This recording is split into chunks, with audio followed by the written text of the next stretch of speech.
Mummy मैं खेलने जा रहा हूँ। ठीक है, लेकिन 6 बजे तक घर आ जाना, देर मत करना। हाँ मम्मी, सवाल ही नहीं उठता। वैसे भी दादा ने कॉमिक जो लाने वाले हैं। हाँ, 6 बजे तक कॉमिक्स आ जाएंगे और नाश्ता भी तैयार हो जाएगा। और हाँ, आलोक चाचू भी आ रहे हैं तुम्हें होमवर्क करवाने के लिए, इसलिए 6 बजे से देर मत करना और जल्दी घर आ जाना। अब मम्मी मैं जाऊँ, वरना मेरी बैटिंग मिस हो जाएगी। हाँ तो जाना, लेकिन 6 बजे से पहले। हाँ हाँ मम्मी, 6 बजे। बच्चे जब खेलने के लिए निकलते हैं तो वो जोश और उत्साह से भरे हुए होते हैं, मानो उनके पैरों में पंख लगे हुए हैं। ना गुजरे कल का गम, ना आने वाले कल की फिक्र, वो सिर्फ आज में जीते हैं। वो अभी क्या खेलेंगे सिर्फ इसके बारे में सोचते हैं। कोई उन पर नजर रख रहा है, कोई खतरा उनके आसपास मंडरा रहा है, ऐसा ख्याल तो उनके मासूम मन में आता भी नहीं। और एक बच्चे के मन में यह ख्याल आएगा भी कैसे कि कोई उसे नुकसान पहुंचाना चाहता है।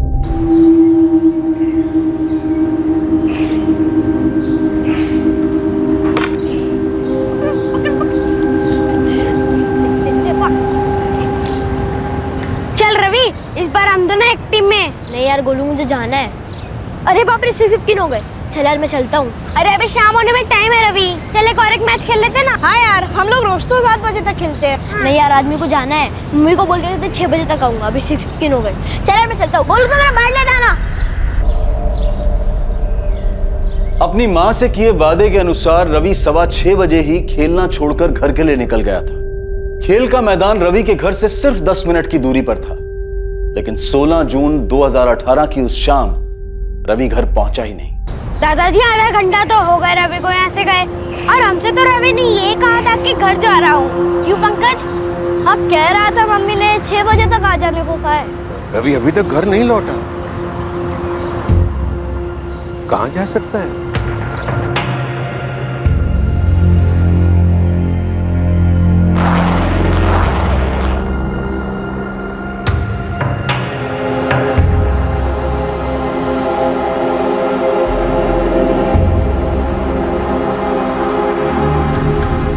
हाँ आलोक, वो रवि तुम्हारे घर आया क्या? नहीं भैया, यहाँ तो नहीं आया। मैं तो थोड़ी देर पहले ही घर लौटा हूँ। कपड़े बदल के आप ही के घर आ रहा था रवि को पढ़ाने के लिए। क्यों, क्या बात है? अरे वो रवि रोज की तरह शाम को घर से बाहर खेलने के लिए निकला था, अब तक घर नहीं लौटा है। भैया आप टेंशन मत लीजिए, कहीं कॉलोनी में कहीं होगा या आसपास की बिल्डिंग में कहीं गया होगा। मैं आ रहा हूँ, हम साथ मिलकर ढूंढते हैं। ठीक है।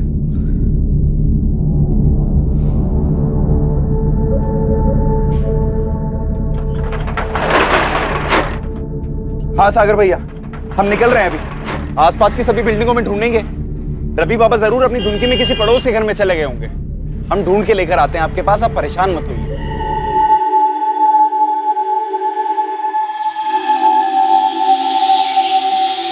हर्ष मुझे बहुत डर लग रहा है। रिया डरो मत। ऐसे कैसे नहीं डरूं? अगर तुम चले गए और सागर भैया ने आके मुझसे कुछ पूछ लिया तो मैं क्या बोलूंगी? रिया, कोई तुमसे कुछ नहीं पूछेगा, घबराओ मत। और सुनो, मैं तुम्हें फोन करूंगा, तुम मत करना। रिया इतना मत सोच, कुछ नहीं होगा। ठीक है, अभी मैं निकलता हूँ, ध्यान रखना अपना।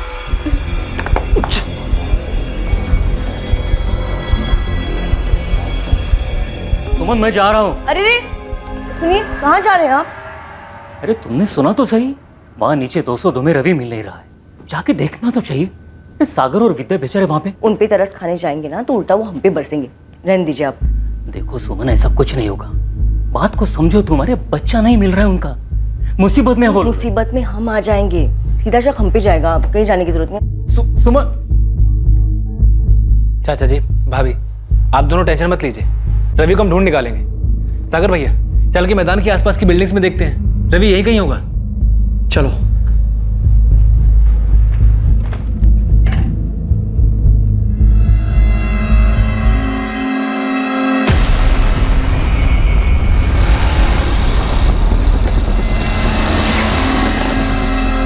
अरे हर्ष भैया,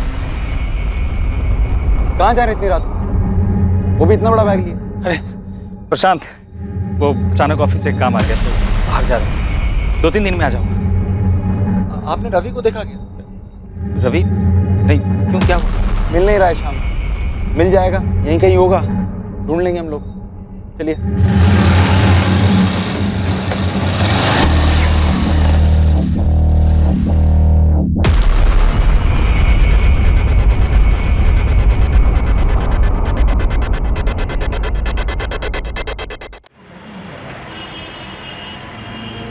दीदी सच्ची, रवि 6:15 के आसपास चला गया था और बोला था कि घर जा रहा है। चल यार मैं चलता हूँ। अरे अभी शाम होने में टाइम है रवि, चल एक और एक मैच खेल लेते ना। नहीं यार आदमी को जाना है, मम्मी को बोल देते 6 बजे तक आऊंगा, अभी 6:15 हो गए। चल यार मैं चलता हूँ। मुझे तो समझ में ही नहीं आ रहा है, मैदान हमारी बिल्डिंग से सिर्फ 10 मिनट की दूरी पर है। डेली हमारे बच्चे वहाँ पर खेलने जाते हैं। देखिए रवि कल शाम से गायब, और ये जो कुछ भी हुआ है ये मैदान और इस बिल्डिंग के बीच के रास्ते में हुआ है। सागर जी, हमारी टीम कल रात से आपकी और आसपास की सभी बिल्डिंग्स को खंगाल रही है, लेकिन रवि के बारे में अभी तक कुछ पता नहीं चला। सागर जी, पूरे चांसेस हैं कि कोई रवि को अपने साथ लेके गया होगा। क्या कोई ऐसा है जो रवि को नुकसान पहुंचाकर आपको नुकसान पहुंचाने की कोशिश करे? जी नहीं सर, इस बिल्डिंग में हम 15 साल से रह रहे हैं, हमारी किसी से कोई दुश्मनी नहीं। अगर होती तो भी कोई 9 साल के बच्चे को क्यों नुकसान पहुंचाता? सागर जी, यही तो पता लगाना है। रवि 9 साल का था, अगर कोई उसे जबरदस्ती अपने साथ लेके जाता तो उसने शोर मचाया होता और किसी न किसी ने तो उसकी आवाज सुनी होती, लेकिन ऐसा हुआ नहीं। इसका मतलब है जो शख्स रवि को अपने साथ लेके गया है, रवि उसे जानता था। सर, इस कॉलोनी की बिल्डिंग में भी सीसीटीवी नहीं है। मैंने आसपास के दुकान वालों से बात की, लेकिन ऐसा कोई भी सामने नहीं आया जिसने रवि को शाम को घर लौटते हुए देखा हो। आसपास के टोल नाकों और चेक पोस्ट पर रवि की फोटो भिजवाई थी, कुछ पता चला? नहीं सर, लेकिन हमारी टीम अलर्ट है, सभी गाड़ियों को चेक कर रही है। सर मुझे भी ऐसा लगता है कि रवि को लेके जाने वाला जरूर कोई जान पहचान वाला ही है। तो सोचो आलोक, कौन हो सकता है जिसके साथ रवि बिना शोर मचाए आसानी से जा सकता है? सर यही तो समझ में नहीं आ रहा है, और सर मुझे लगता है कि शायद फिरौती के लिए भी कॉल आएगा। तो तुम्हें लगता है कि रवि को फिरौती के लिए अगवा किया गया है? सर हो सकता है सर, श्योर नहीं है। सागर जी जरा याद कीजिए, ऐसा कौन कर सकता है? ऐसा कौन करेगा मैडम, और क्यों करेगा? प्रशांत, रिश्तेदारों में तो मुझे ऐसा कोई याद नहीं आ रहा है इसका सागर भैया या चाचा जी के साथ मनमुटाव हुआ हो। क्या दुकान में कभी कोई ऐसी बात हुई थी, किसी सप्लायर या किसी कस्टमर से किसी भी बात को लेकर तू मैं हुई हो? नहीं आलोक भैया। सर, सागर और आलोक कल रात को 9:30 बजे रवि की मिसिंग कंप्लेंट लिखवाने आए, और हमारी टीम रात को 10 बजे से इस पूरी सोसाइटी में उसे ढूंढने में लगी हुई है। रवि 6:15 बजे ग्राउंड से खेलने के बाद घर के लिए निकला और उसे घर पहुंचने से पहले ही अगवा कर लिया गया होगा।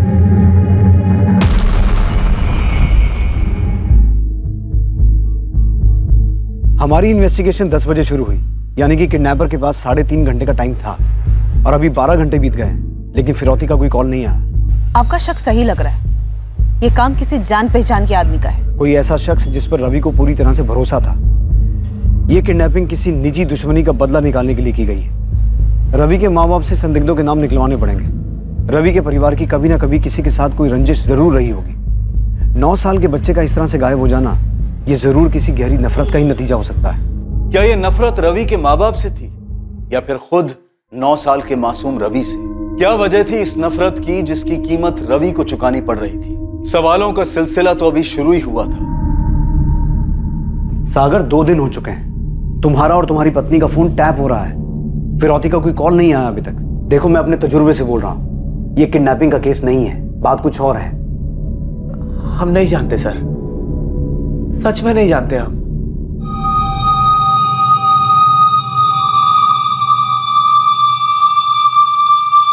चाचा जी, मैं चलता हूँ, दुकान भी खोलनी है।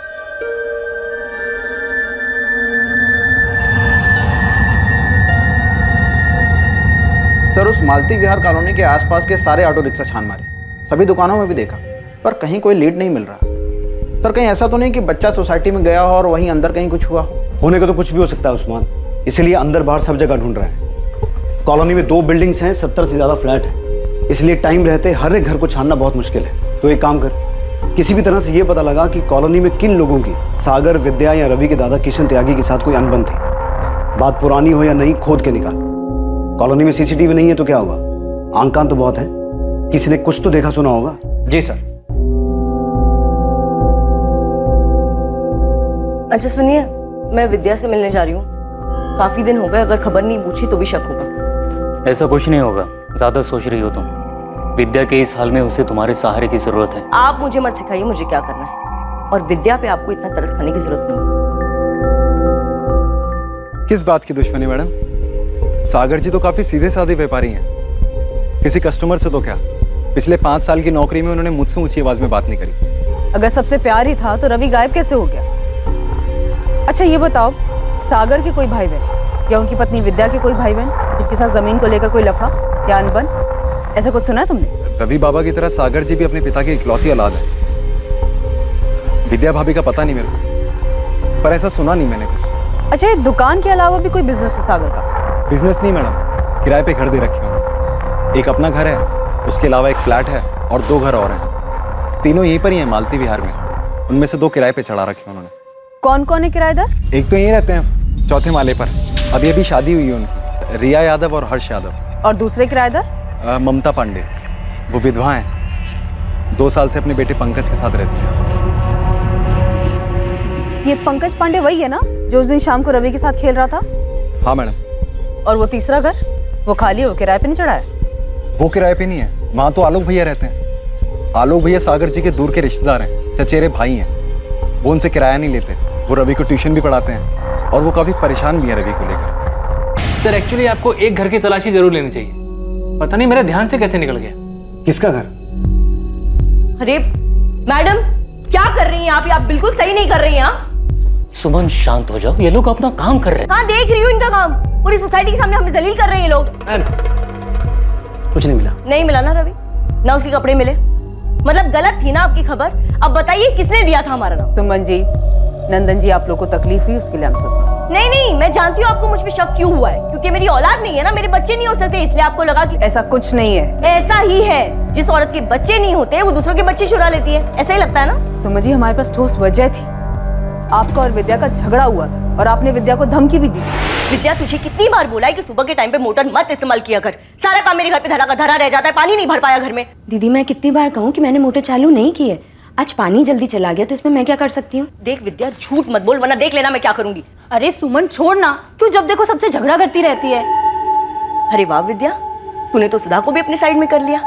बड़ी चालाक निकली तू तो। दीदी मुझे आपसे बहस नहीं करनी है। आपके पास तो कोई काम है नहीं, तो आप फुर्सत में लड़ाई कर सकती है, पर मेरे पास बहुत काम है। मुझे रवि को स्कूल के लिए तैयार करना है, उसका नाश्ता बनाना है, तो आप प्लीज जाइए यहाँ से। एक सेकंड, मतलब कहना क्या चाहती है तू? हाँ, मेरी औलाद नहीं है इसलिए मैं झगड़ा कर रही हूँ? नहीं सुमन, विद्या ने ऐसा कुछ नहीं कहा है। तू चल। हाँ, हो भी सकता है, शायद इसीलिए इतना गुस्सा भरा है आपके अंदर। बेटे की माँ होने का इतना घमंड मत कर विद्या, वरना किसी दिन ना तुझे बहुत पछताना पड़ेगा। हाँ, मैंने ऐसा कहा था क्योंकि मैं गुस्से में थी। विद्या ने मुझे ताना मारा था और वो भी सुधा के सामने। मैडम वो बात उसी दिन खत्म हो गई थी, मामूली सा झगड़ा था वो। सर कोई मामूली झगड़ा नहीं था वो। जहाँ तक मुझे याद है विद्या भाभी उस झगड़े के बाद काफी दिनों तक परेशान रही थी। मम्मी मैं जा रहा हूँ। रवि, अरे मम्मी क्या कर रही है? स्कूल के लिए लेट हो रहा। जाने तो आलोक चाचू आ गए। अच्छा लेट हो जाएगा। अभी चुप करके बैठ पे ले ली। ये क्या कर रही हो मम्मी? कोई नहीं मैजिक ट्रिक सीखी जिससे मैं गायब हो जाऊंगा। ऐसा नहीं बोलती। रवि जल्दी कर, लेट हो रहे। चाचू बचा लो। रवि, अभी क्या हुआ? नजर क्यों उतार रहे हमारे हीरो की? नहीं बस ऐसे ही, ताकि किसी की बुरी नजर ना लगे इसे। हमारे हीरो को किसकी नजर लगेगी? ना? मैं हूं ना इसके साथ। अब खाम का टेंशन ले रही है। Bye mummy. बाय।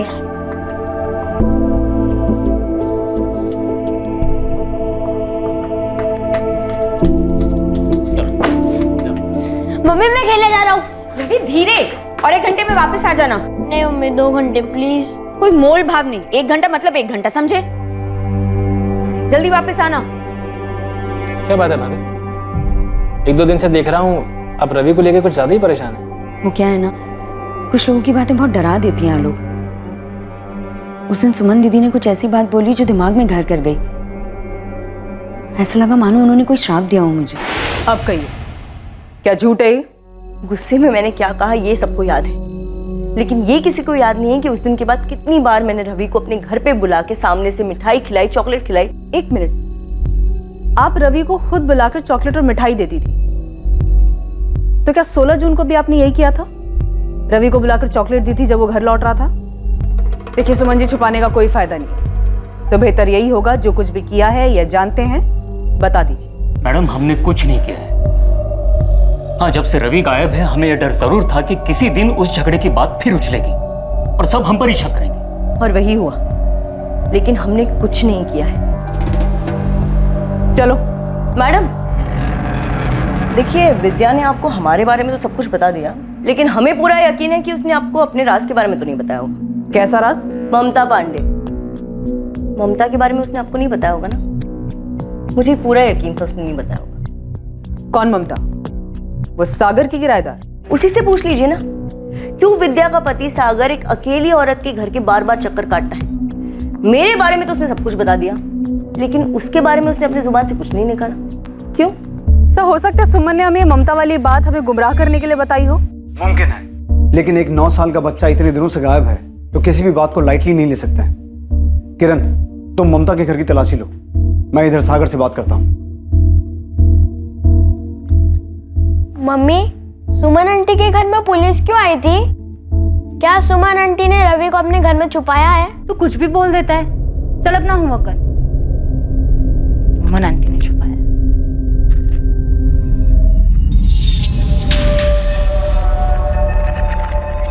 गोलू, उस दिन जब तू रवि के साथ खेल रहा था तो क्या सुमन आंटी वहां से गुजरी थी? पता नहीं मम्मी, मेरा ध्यान नहीं गया। मैं, रवि और पंकज खेलने में लगे थे। शायद पंकज ने कुछ देखा हो।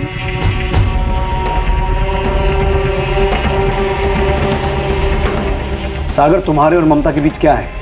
आपको पता भी, अब क्या बात कर रहे हैं? अब सागर भैया भी शक कर रहे हैं? शक नहीं, सवाल कर रहा हूं। सागर, क्या रवि तुम्हारी किराएदार ममता पांडे के बुलाने पे उसके घर जा सकता है? क्या ममता कुछ ऐसा कर सकती है? सर, आप ममता पांडे को इसमें क्यों घसीट रहे हैं?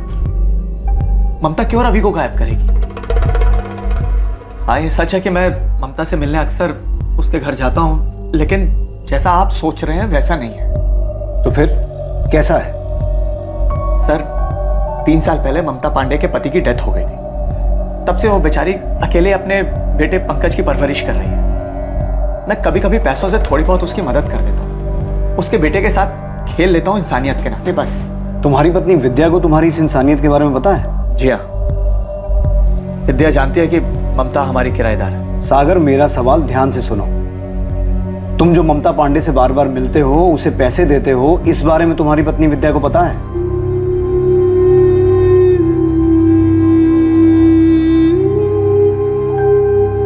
हाँ, सागर अक्सर मुझे पैसों से मदद किया करते थे और ये बात उसने अपनी पत्नी विद्या से छुपाई भी थी।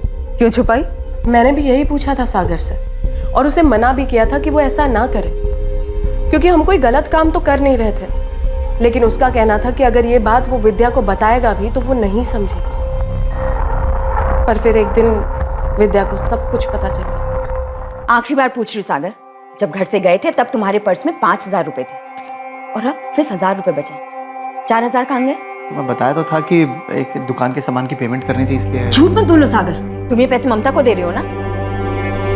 मैं सब समझती हूँ, बेवकूफ नहीं हूँ। देखो, जैसा तुम समझ रहे हो ना वैसा कुछ नहीं, विश्वास करो मेरा। मैं सिर्फ उसकी थोड़ी सी हेल्प कर देता हूँ क्योंकि एक छोटे बच्चे की जिम्मेदारी है उसकी। तुम पे भी अपने बच्चे की जिम्मेदारी है सागर, और बेहतर यही होगा कि ममता के बच्चे की फिक्र करने की बजाय तुम अपने बच्चे की फिक्र करो। और इसके बावजूद तुम ममता से मिलते रहे, लेकिन तुम्हारा कोई अफेयर नहीं है, राइट?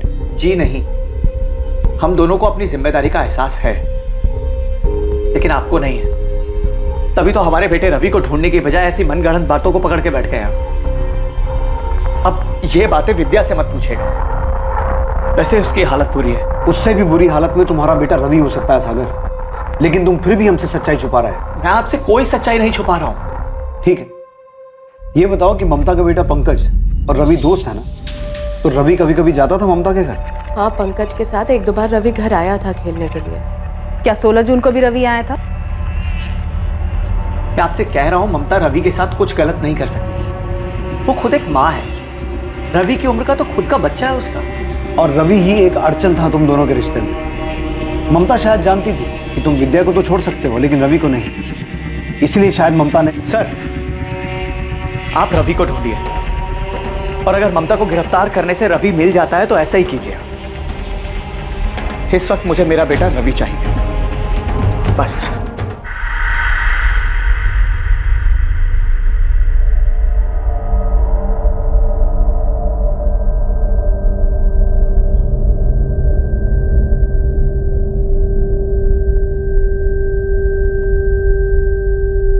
Hands up.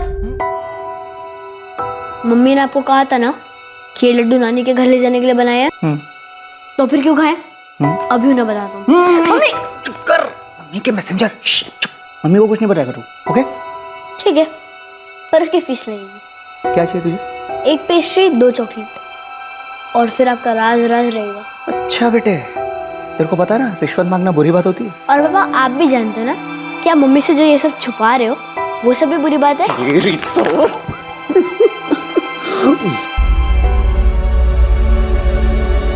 आलोक भाई, अब तो ही कुछ करना। ये लोग तो रवि को ढूंढने के बजाय पता नहीं क्या क्या वाहियात बातें कर रहे हैं। सागर भैया आप फिक्र मत कीजिए, मैं इसी काम में लगा हुआ हूँ। सुमन और नंदन पर भी मेरी नजर है। आप बस भाभी और चाचा जी का ध्यान रखिए। रवि को मैं हर हाल में ढूंढ निकालूंगा। सर, ये ममता काफी स्ट्रेट फॉरवर्ड औरत लगी। कॉलोनी के ही कुछ बच्चों को ट्यूशन पढ़ाती है, बिना झिझक के साफ साफ बात कर रही थी। लग नहीं रहा था कि कुछ छुपा रही है। तुमने ममता के बेटे पंकज से रवि के बारे में बात की? रवि उस दिन उसी के साथ खेल रहा था। यस सर, जब मैंने पंकज से रवि के बारे में पूछा तो लग नहीं रहा था कि वो कुछ रटा रटाए बोल रहा है। वैसे भी मैंने ममता के कॉल रिकॉर्ड्स मंगवाए सर। 16 जून की शाम को ममता कहाँ क्या कर रही थी ये भी हम पता लगवा रहे हैं। इस केस की नब्ज हाथ नहीं लग रही है। रवि के गायब होने की वजह का पता नहीं चल पा रहा है। आखिर ये मामला क्या है? कुछ तो है किरण जो हमसे मिस हो रहा है। इस केस में कई ऐसे किरदार थे जो अभी तक पुलिस की नजरों में नहीं आए थे, और जो सामने आए भी थे उनकी पूरी तरह तफ्तीश होनी अभी बाकी थी। और जिनकी तफ्तीश हुई थी उन्होंने इस केस को और उलझाने का काम किया था। क्या घूर रहे हैं आप लोग? हाँ, आप लोगों को क्या लगता है मैंने रवि को गायब किया है? हाँ किया है, और आप लोग के बच्चे भी गायब कर दूं। बच के रहना।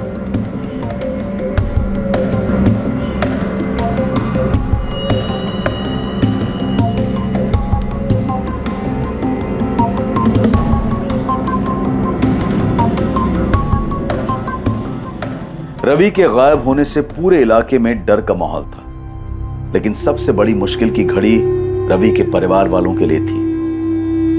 रवि की गैर मौजूदगी ने उनकी जिंदगी वीरान कर दी थी।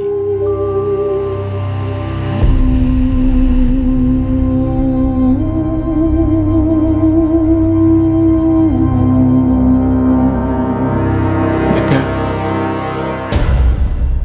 आलोक भी ढूंढ रहा है हमारे रवि को। बहुत जल्दी मिल जाएगा हमारा रवि। वो ममता वाली बात, मुझे किसी से कोई लेना देना नहीं है, नहीं मुझे कुछ सुनना है। मुझे सिर्फ मेरा बेटा रवि चाहिए। तुम्हें ममता के पास जाना हो नहीं जाना हो, जो करना है करो, बस मुझे मेरा बेटा रवि ला दो।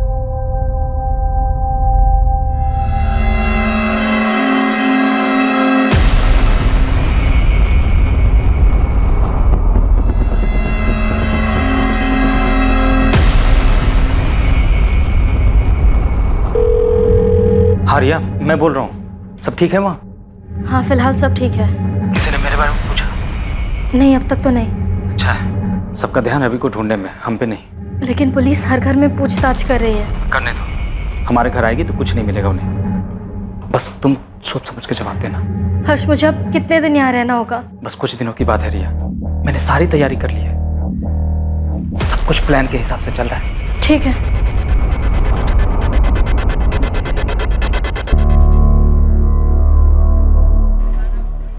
हाँ ममता, रवि का कुछ पता चला? नहीं, पुलिस ढूंढ रही है उसे। आलोक भी कोशिश कर रहा है। पुलिस मुझसे हमारे बारे में पूछ रही थी। मुझसे भी। सागर, मैं जानती हूँ तुम इस वक्त बहुत परेशान हो, लेकिन तुम हिम्मत मत हारना। देखना सब ठीक हो जाएगा। तुम्हें अगर कभी भी मेरी ज़रूरत महसूस हो और बात करने का मन हो तो मुझसे मिलने घर आ जाना। ममता, अब मैं नहीं हूँ।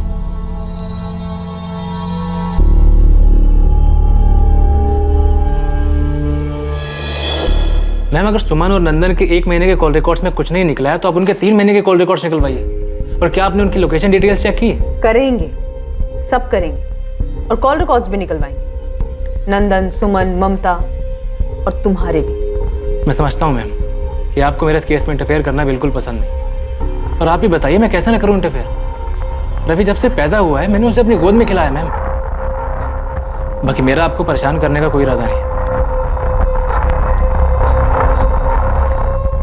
सर पूरे एरिया में पता किया, ये कॉलोनी बेगिंग माफिया या किडनैपिंग गैंग के रडार में थी ही नहीं। सर हमने ममता और सुमन पर भी नजर रखी हुई है। ममता भी उस शाम पड़ोस में ट्यूशन पढ़ा रही थी। कहीं से कोई लीड ही नहीं मिल रही है। रवि आखिर है कहाँ?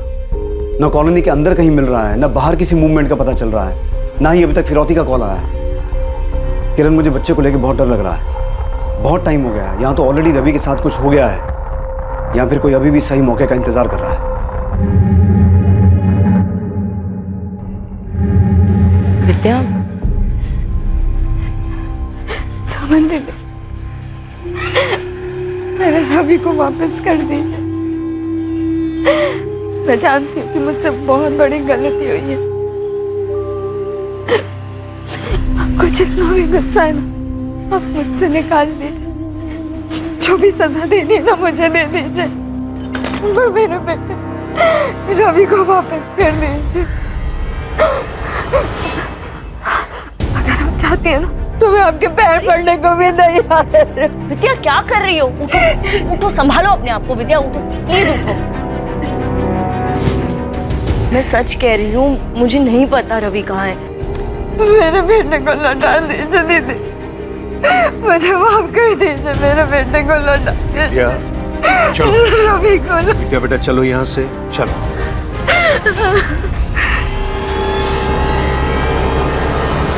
सर रवि जिस मैदान में खेल रहा था, उस मैदान के आसपास 3 बिल्डिंग में मैंने तलाशी ली। ये प्रोसीजर काफी लंबा है सर, और कॉलोनी के काफी लोग नाराज भी हो रहे हैं। लेकिन हमारे पास इसके अलावा कोई ऑप्शन नहीं है। सर वो सागर का कजन ब्रदर वो दोबारा आया था। सर सागर से ज्यादा तो आलोक उतावला रहता है, अपने आइडियाज देता रहता है अलग से। मुझे आलोक पे भी शक होता है। आलोक की बैकग्राउंड डिटेल सामने आई? से इन्फॉर्मर्स लगे हुए हैं। फिलहाल इतना पता चल पाया है कि सागर का चचेरा भाई है आलोक, रवि को ट्यूशन पढ़ाता था। और सर डायरेक्टली पूछना बनता नहीं है, क्योंकि अगर उसकी इसमें इन्वॉल्वमेंट है तो वो अलर्ट हो जाएगा। काफी स्मार्ट बनता है सर। सागर और विद्या से जुड़े हर इंसान पर फिर से स्पॉट डालो शुरू से। ना तो किडनैपिंग सामने आ रही है, ना ही किसी दुश्मनी के बारे में पता चल रहा है। आखिर रवि के गायब होने के पीछे का मकसद क्या हो सकता है?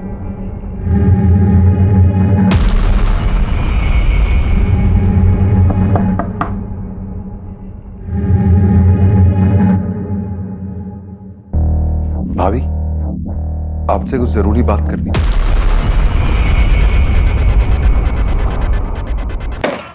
सर, 1 हफ्ते के ऊपर हो गया है, आप लोग मेरे बेटे रवि को ढूंढने के बजाय यहाँ पर बैठकर हमारे कॉल रिकॉर्ड छान रहे हैं। सागर, हम पूरी कोशिश कर रहे हैं, लेकिन इस बारे में हमें कुछ इन्फॉर्मेशन तुमसे भी चाहिए। ठीक है इंस्पेक्टर, मैं अब फाइनली आपको बता ही देता हूँ। और बताना क्या है, आपको ले चल के दिखा देता हूँ ना वो जगह जहां पर मेरे बेटे रवि को अगवा करके रखा गया था।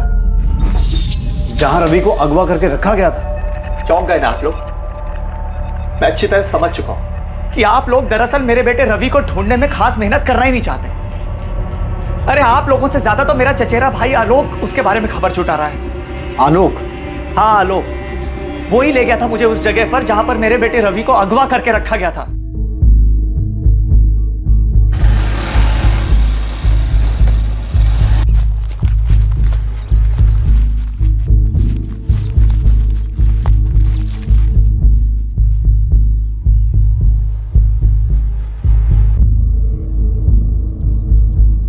आलोक, यहाँ तो कोई भी नहीं है। तुमने तो कहा था रवि यहीं पे। रवि यहीं था सागर भैया, उन लोगों ने अपना ठिकाना बदल लिया। हमारा रवि अकेला ऐसी जगह पर? आलोक कहाँ होगा रवि? कब मिलेगा हमें? भैया आप टेंशन मत लीजिए, मैं जल्दी ढूंढ निकालूंगा उसे, मिल जाएगा वो। मेरे आदमी इसी काम में लगे हुए। आलोक के लोग? कौन से लोग? उसे कैसे पता उस जगह के बारे में? उसके इन्फॉर्मर्स के जरिए। आलोक के इन्फॉर्मर्स? जी, आलोक आईबी में ऑफिसर है। आलोक इंटेलिजेंस ब्यूरो में है? पुलिस के लिए ये एक चौंका देने वाला खुलासा था। यही नहीं, एक हद तक पुलिस के लिए शर्मिंदगी की बात भी थी, क्योंकि दूसरे डिपार्टमेंट का एक ऑफिसर इन्वेस्टिगेशन में उनसे आगे था। देखिए मैंने कहा ना, हम आपका सारा किराया चुका देंगे। कहीं भागे तो नहीं जा रहे हैं ना? आप प्लीज बस थोड़े दिन रुक जाइए। दिन नहीं, महीनों से रुके हुए, और कितना रुकेंगे। देखिए रिया भाभी, आप लोगों की ना किस्मत बहुत अच्छी है। जब से रवि बाबा गुम हुए हैं ना, सागर जी का काम पे बिल्कुल ध्यान नहीं है। नहीं तो अभी तक तो आप और हर्ष भाई। वैसे हर्ष भाई कब आ रहे हैं? वो जल्दी आ जाएंगे। देखिए आप सब्र रखिए प्लीज। अच्छा प्रशांत भैया, अब मैं रखती हूँ, घर का बहुत सारा काम बाकी है। सॉरी सर, मैंने आपसे अपनी आइडेंटिटी छुपाई। पर आप समझ सकते हैं, हमारी लाइन के काम में कुछ बातें कॉन्फिडेंशियल रखनी पड़ती है। लेकिन आलोक, तुम्हें उस जगह के बारे में कैसे पता चला जहां रवि को अगवा करके रखा गया था? I am sorry sir, actually ऐसी कोई जगह है ही नहीं। मतलब? सर ये सच है कि मेरे आईबी डिपार्टमेंट के खबरी इस केस में लगे हुए हैं, पर ये किडनैपिंग की जगह मैंने सागर भैया को तसल्ली देने के लिए क्रिएट की थी। मैं कुछ समझा नहीं। सर सागर भैया हिम्मत हार चुके थे, उन्हें लग रहा था कि रवि जिंदा ही नहीं है। वो टूट जाते तो भाभी और चाचा जी का क्या होता। उनकी उम्मीद को जिंदा रखने के लिए मैंने ऐसा किया सर। लेकिन आलोक, इससे एक मिनट सर। ठीक है सर। हाँ बोलो, पक्की बात है? ठीक है, बाद में बात करता हूँ। सर मेरे डिपार्टमेंट के खबरी ने अभी अभी एक बहुत तगड़ी लीड दी है। पहले मुझे लग रहा था कि ये काम किसी करीब के आदमी का है, पर ऐसा है नहीं। बात कुछ और ही है। साफ साफ बोलो आलोक, लीड क्या है? नरबली। रवि लड़का है तो फ्लैश डेट का चांस ही नहीं। और बैगिंग माफिया को मैं अच्छे से स्कैन कर चुका हूँ, और आप लोग भी। सिर्फ यही एक एंगल है जो हमने टच नहीं किया। सर मेरे खबरी का कहना है कि मालती विहार कॉलोनी के कुछ परिवार हैं जो बलि में विश्वास करते हैं। कौन? नाम नहीं पता सर। ये खबर मेरे खबरी के पास बहुत घूम घूम कर आई, लेकिन अपने तजुर्बे से इतना जरूर कह सकता हूँ कि इतने सालों में इस खबरी की कोई भी खबर गलत साबित नहीं हुई है। नरबली? तुम्हारे परिवार में से ही किसी का दोष है। उसी दोष का प्रकोप तुम्हारे रवि पर हावी हो रहा है।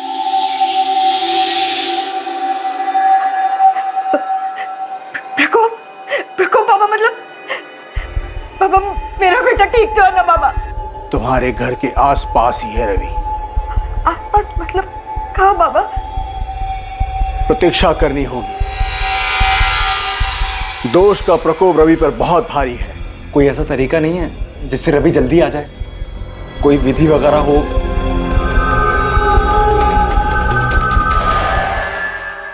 नरबली, ये टिप किसने दी मैडम? तूने नहीं, तेरा काम था। तुझसे ज्यादा वो आईबी वाले की खबरी इंफॉर्मेशन ला रहे हैं। सॉरी मैडम, पर कसम से मैंने अपने काम में कोई ढील नहीं की है। वैसे ये नरबली वाली खबर सच तो है ना? उस्मान, तू अपना काम कर, समझा? दूसरे काम में नुस्ख मत निकाल। देख तू अपने लेवल पे पता कर कि कॉलोनी में ऐसे कौन कौन से लोग हैं जो नरबली में विश्वास रखते हैं। जी। सब ये यूपी में सभी नरबली चढ़ाने वाले तांत्रिकों की फाइल है। इनमें से ज्यादातर जेल में है। बात की इनसे? यस सर, मैंने इनके चेले चपाटों के बारे में भी जानकारी हासिल की। इनमें से कोई भी गाजियाबाद की तरफ नहीं आया। सर मैंने उस्मान खबरी को भी लगा दिया है, चुपचाप ये पता लगाने के लिए कि क्या कोई ऐसा कॉलोनी में है जो इन सब में विश्वास रखता है। सर मुझे नरबली वाला एंगल कुछ सही नहीं लग रहा। शायद ना हो, लेकिन अगर जरा सी भी पॉसिबिलिटी है तो हम यहाँ किसी भी बात को इग्नोर नहीं कर सकते, क्योंकि बात 9 साल के बच्चे की है जिसे हम ढूंढ नहीं पा रहे हैं। मैं कॉलोनी में एक बार फिर से सर्च करती हूँ, शायद इस नरबली वाले एंगल में हमें कोई लीड मिल जाए। आप लोगों का दिमाग खराब हो गया है क्या? और ये क्या जादू टोना लगा रखा है आप लोगों ने? आप कुछ भी बोल रहे हैं। मैडम मेरा भी एक बच्चा है, आप सोचिए तो सही, क्या मैं ऐसा कर सकती हूँ क्या?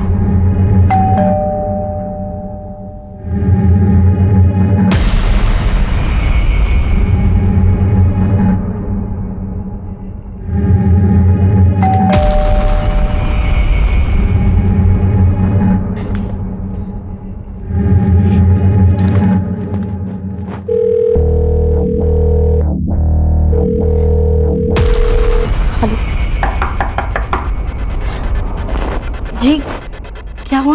तलाशी लेनी है। एक सेकंड, मेरे पति इस वक्त घर पे नहीं है, तो आप ऐसे जबरदस्ती अंदर नहीं आ सकते।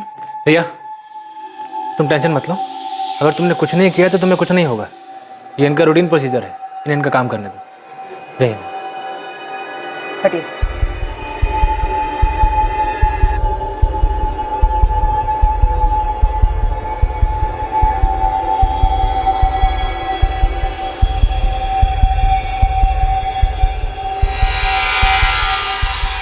मैम, यहाँ पे कुछ नहीं मिला।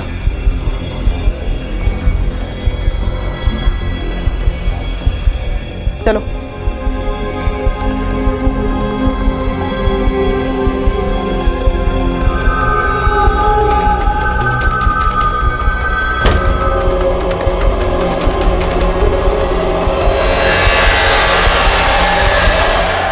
ये क्या कर रहे हैं आप लोग? हाँ क्या कर रहे हैं आप लोग? आप लोगों को लगता है कि मैं खुद अपने बेटे को कुछ भी करने जा रहे, कुछ भी बोलने जा रहे, पर वो मेरा बेटा है। माँ उसकी मैं कैसे। हाँ उस्मान बोल।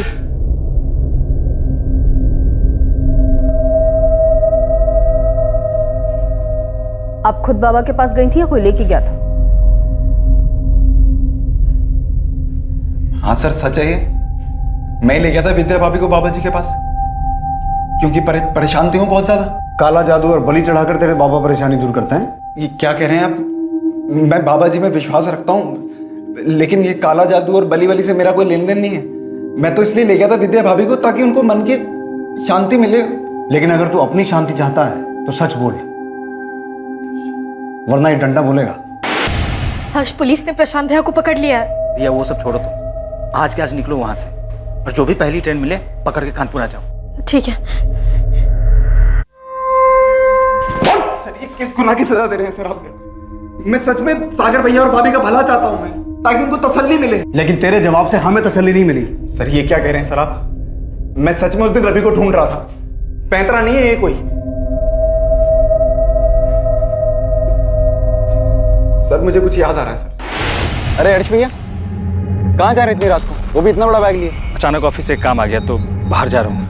ये हर्ष को, रिया का हस्बैंड, सागर का किराएदार, उसी की बात कर रहा है? हाँ सर, वही तो चौथे माले पे रहते हैं। अच्छा, अभी तक तो कुछ याद नहीं था, 4 डंडे पड़े तो सब याद आ गया? नहीं सर, ऐसा कुछ नहीं है सर। मेरे को याद आ रहा है कि हर्ष भाई के पास एक बड़ा सा बैग था, वो उसे लेके जा रहे थे रात को। घबराए हुए भी थे, ऐसा लग रहा था कि कहीं भाग रहे हो। और हर्ष भाई अभी तक वापस भी नहीं आए हैं कॉलोनी में।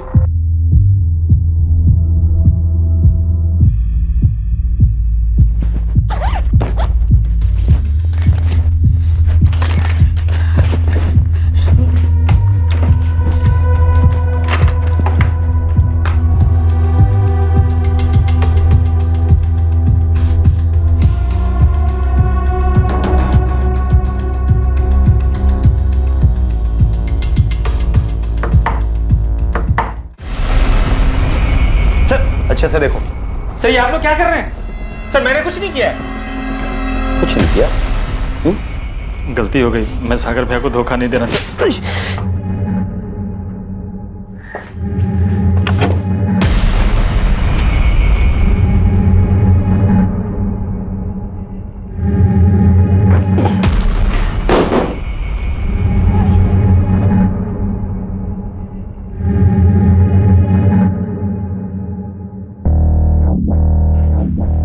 रवि कहाँ है?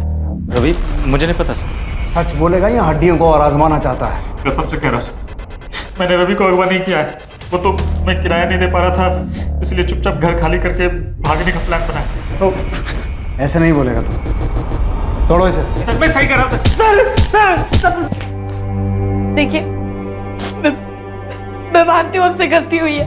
आपने हमें रहने को घर दिया, हमें भरोसा किया, और हम आपको धोखा देकर जा रहे थे। सागर भैया, विद्या भाभी, मैं कह रही हूँ हर्ष ने रवि को कुछ नहीं किया है। भाभी प्लीज प्लीज आप पुलिस को बोल दीजिए कि वो हर्ष को छोड़ दे प्लीज। सर कुछ मिला आपको हर्ष के इंटरोगेशन से? नहीं आलोक, हर्ष के कॉल रिकॉर्ड्स और लोकेशन डिटेल्स भी स्कैन किए, और कानपुर जिस जगह वो नई नौकरी के लिए गया था वहाँ उसके कलीग से भी बात की। और 16 जून को गाजियाबाद से हर्ष ने जो ट्रेन पकड़ी थी कानपुर के लिए, वहाँ के भी कुछ आई विटनेस ने कहा है कि उन्होंने हर्ष के साथ कोई बच्चा नहीं देखा। सर आई थिंक हमें हार नहीं माननी चाहिए। वो तो हम हरगिज नहीं मानेंगे आलोक, जब तक ये केस सॉल्व नहीं हो जाता चैन से नहीं बैठे। अगले कई दिनों तक पुलिस पूरी ताकत से रवि को ढूंढने में लगी थी। आलोक की कोशिशें भी जारी थी, लेकिन रवि की गुमशुदगी का राज अब भी राज ही बना हुआ था। रवि को गायब हुए 1 महीना बीत चुका था। गुनहगार को शायद लग रहा था कि उसका जुर्म अब हमेशा के लिए एक राज ही बना रहेगा, लेकिन यह सच की फितरत है, देर सवेर ही सही एक दिन सामने आ ही जाता है, और ऐसा ही इस केस में भी होने वाला था। ठीक है, मैं आता हूं। प्रशांत, मैं थाने जाके आ।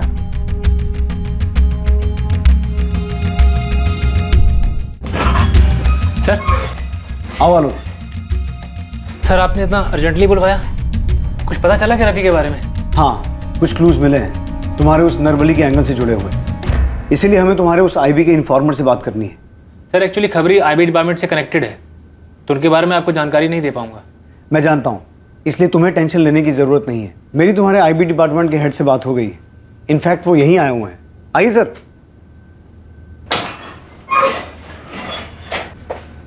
ये हैं तुम्हारे आईबी डिपार्टमेंट के हेड मिस्टर कैलाश चौहान। कैसे आलोक? Fine sir. इन्होंने परमिशन दे दी है। हाँ आलोक, बता दो अपना सोर्स, कौन है तुम्हारा खबरी? सॉरी सर, मैं आपकी बात रिस्पेक्ट करता हूँ, लेकिन वो खबरी जो है सर, वो सर ये आईबी डिपार्टमेंट के हेड नहीं, हमारा कांस्टेबल है विलास रावत।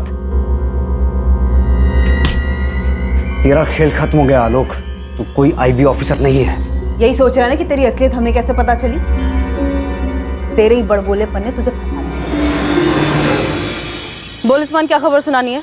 मैडम, कब से मुझे ये बात खटक रही थी कि जो खबर हम लोग नहीं खोद पाए, इस आईबी के खबरी ने कैसे खोद निकाली। तो सोचा क्यों ना मिलकर देखा जाए, ऐसी क्या खास बात है इस आईबी के खबरी में।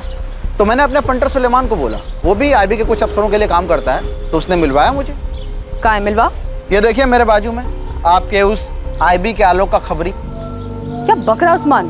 सच बक रहा हूँ मैडम, ना कोई खबरी है और ना ही आलोक नाम का कोई अफसर है आईबी में। रवि मेरा एक राज जान गया था, इसलिए मुझे ऐसा करना पड़ा। रवि, चल घर चल, एक मस्त चीज दिखाता हूँ तुझे, चल। नहीं चाचू, मुझे घर जाना है, वो दादू ने कॉमिक लेकर आए होंगे। अरे चल ना, 2 मिनट की बात है, फिर मैं चलता हूँ ना तेरे साथ घर।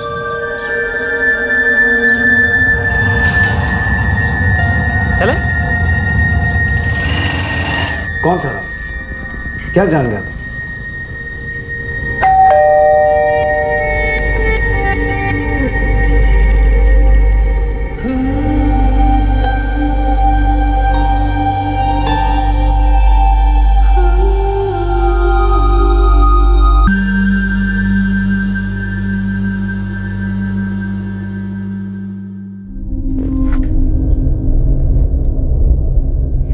आलोक चाचू? रवि, तुम अंदर कैसे आ गए? रवि, रवि, रवि, रिया तुम पागल हो, ऐसे क्यों चला रही थी? रिया, मैं घबरा गई थी, इसने किसी को बता दिया तो। मैं देखता हूँ, डोंट वरी। आलोक जल्दी जाओ प्लीज। रवि,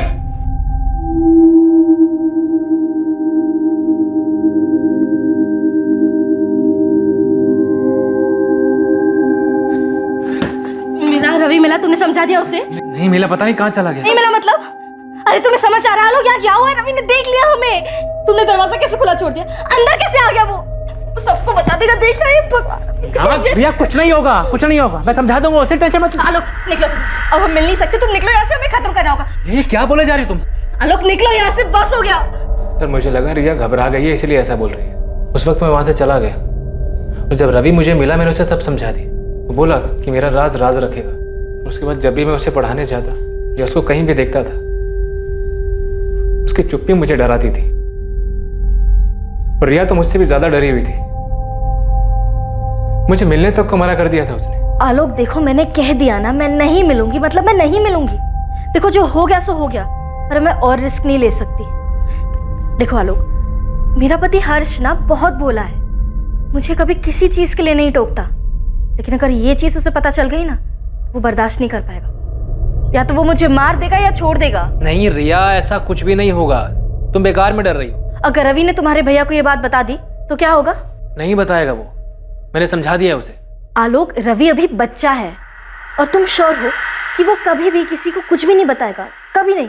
रिया की बात बिल्कुल सही थी, रिस्क तो था, रवि कभी भी मुंह खोल सकता था।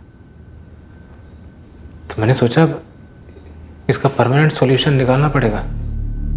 आप मुझसे एक वादा करेंगे कि वो राज हमेशा आपके और मेरे बीच रहे? हाँ? प्रॉमिस? मैं जाऊं? हाँ बेटा जाओ।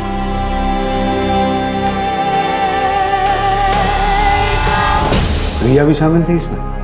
नहीं, उसे कुछ नहीं पता। एक बार उसने मुझसे पूछा भी था कि क्या तुमने रवि के साथ कुछ किया है, मैंने कुछ नहीं बताया उसे। आलोक और रिया के अवैध रिश्ते की असलियत से बेखबर हर्ष यही समझता रहा उसका बिना किराया दिए भाग जाने का प्लान ही रिया की परेशानी का कारण है। सागर और विद्या सच्चाई जानने के बाद बिल्कुल टूट चुके थे। कोई सोच भी नहीं सकता था कि आलोक, जो रवि को अपने बेटे जैसा मानता था, उसी ने रवि की निर्मम हत्या की थी।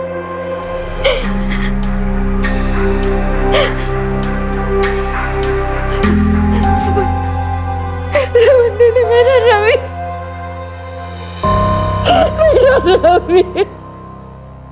इतने लंबे समय तक रवि की लाश आलोक के घर में ही थी, लेकिन आस पड़ोस वालों को पता भी नहीं चला। आलोक से पूछने पर उसने बताया कि वो लाश पर लगातार इत्र छिड़कता रहा ताकि आसपास के लोगों को लाश की बदबू ना आए। अगर रिया और आलोक के रिश्ते का सच सबके सामने आ जाता तो ज्यादा से ज्यादा क्या होता, उनकी निजी जिंदगी और रिश्तों में तनाव पैदा हो जाता। जाहिर है कि उनके सगे संबंधियों को यह सच जानकर ठेस पहुंचती, लेकिन वक्त के साथ ये दौर भी गुजर जाता। लेकिन सिर्फ इस सच को छुपाने के लिए एक मासूम बच्चे की हत्या कर दी गई। रवि की जान के सामने इन दोनों का सच और डर बहुत ही महत्वहीन था, पर दुर्भाग्यवश बेकसूर होते हुए भी इस राज की कीमत रवि को अपनी जान गंवाकर चुकानी पड़ी।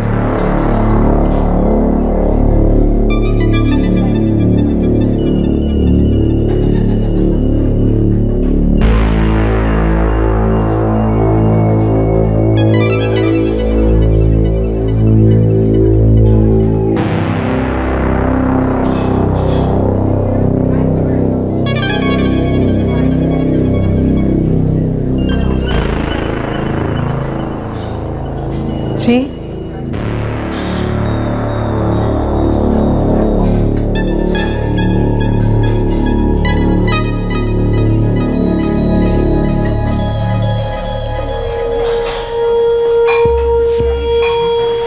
काफी बेसब्र है आप। एक ड्रिंक तो हो जाए मिस्टर, तो बातें, कम से कम इंट्रोडक्शन तो हो जाए। मेरा नाम मोनिका है और आपका?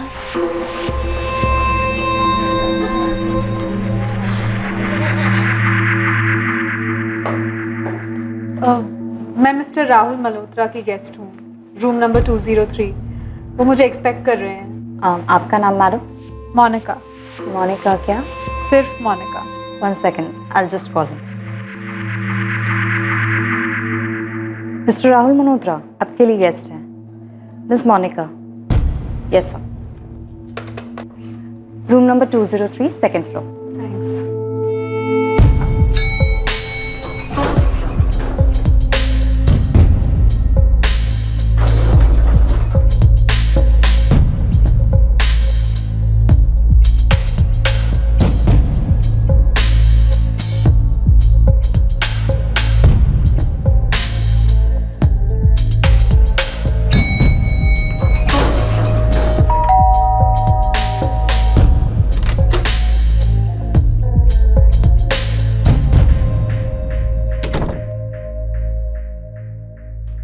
ललित चल बाय। हाँ सुनील, ये एक नए गेस्ट ने चेक इन किया है ना, राहुल मल्होत्रा फ्रॉम सूरत। हाँ, चेक इन के बाद एक फीमेल गई थी उसके रूम में, गेस्ट। तो इसमें नया क्या है? चल बाय। चल बाय।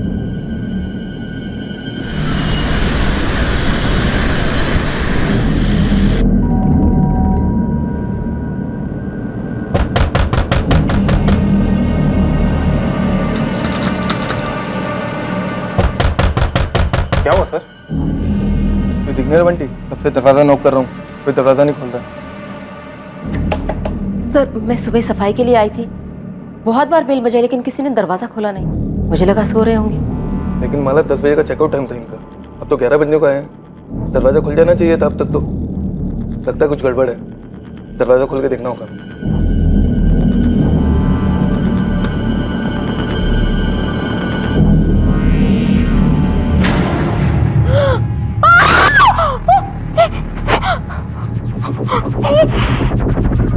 Sir, CCTV footage.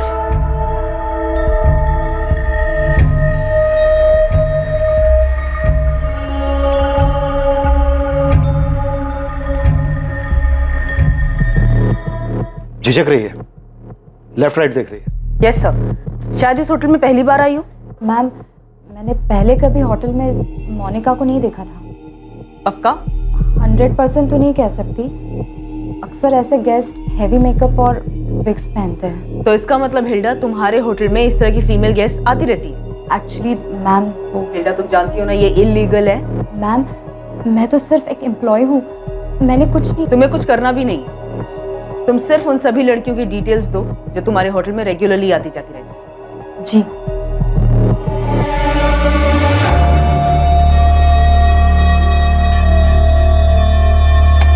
सही आदमी थ्रू आउट नीचे अपने फोन की तरफ देख रहा है, सीसीटीवी अवॉइड कर रहा है। आईडी क्या दी थी इसने रिसेप्शन पे?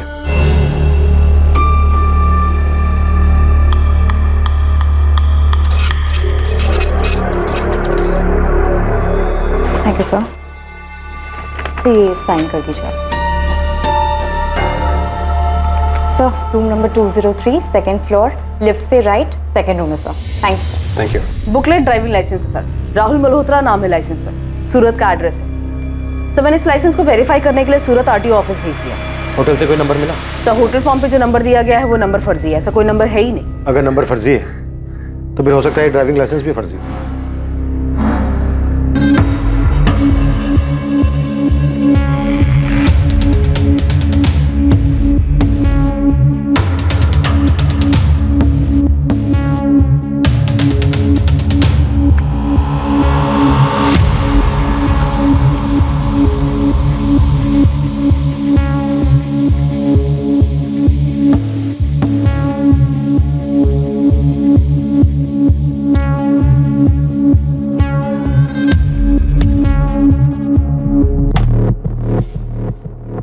आदमी ने चेक इन किया, फिर अपने रूम में गया।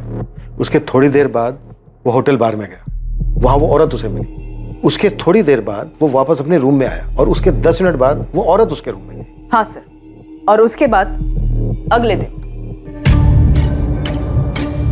हाँ मैम, पूरे वक्त नीचे सेलफोन की तरफ देखकर बात कर रहा था। मैडम वाकई में मैंने उसका फेस ठीक से नहीं देखा। ललित, हमने सीसीटीवी फुटेज देखा है और उसमें साफ साफ दिखाई दे रहा है कि तुम्हारे और इस राहुल मल्होत्रा के बीच में बातचीत हुई है। क्या बात हुई थी?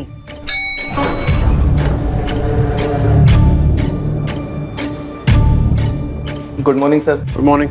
Have a nice job sir. या लेफ्ट साइड अवॉइड कीजिएगा सर, थोड़ा काम चल रहा है। फिर ललित क्लीनिंग स्टाफ के साथ ऊपर रूम में गया और हमें फोन किया। ये लास्ट क्लिप थी सर। तो जाहिर सी बात है किसी वेटर ने डिलीवर किया होगा। ये सब होटल स्टाफ से पता लगाती हूँ और इस रेड आर्च होटल में आने वाली बाकी लड़कियों से भी बात करती हूँ। रिसेप्शनिस्ट ने नंबर्स दिए हैं। अब देखते हैं पोस्टमार्टम रिपोर्ट क्या कहती है। रात के तकरीबन 3 और 4 के बीच। डॉक्टर, इसकी दोनों कलाइयां भी काटी गई हैं? हाँ, किसी बेहद धार वाले इंस्ट्रूमेंट के साथ, मानो कोई सर्जिकल इंस्ट्रूमेंट।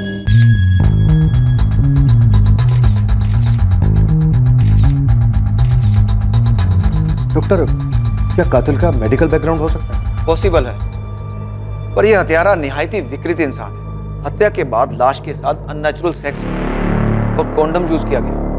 विक्टिम शायद एक सेक्स वर्कर रही होगी, मे भी इसकी पहली मीटिंग रही हो। विक्टिम की आंखों पर स्कार्फ, इसके हाथों में हथकड़ी, शायद किलर खुद लाया था।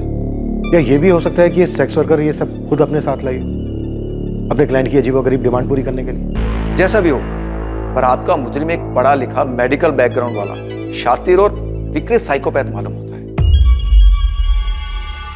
अज्ञात औरतों को शिकार बनाने वाले साइकोपैथ्स इन्वेस्टिगेशन के लिए सबसे ज्यादा पेचीदा साबित होते हैं। जुर्म का मकसद अक्सर एक बीमार दिमाग की कल्पना में छुपा होता है और अक्सर ऐसे हत्यारों की कोई हिस्ट्री नहीं, इनका कोई गैंग नहीं होता, पर इनकी मोडस ऑपरेंडी काफी शातिर होती है। लेकिन सवाल यह था कि 26 अगस्त की रात को मुंबई के होटल रेड आर्क में हुई भयंकर हत्या क्या वाकई में एक साइको का काम था?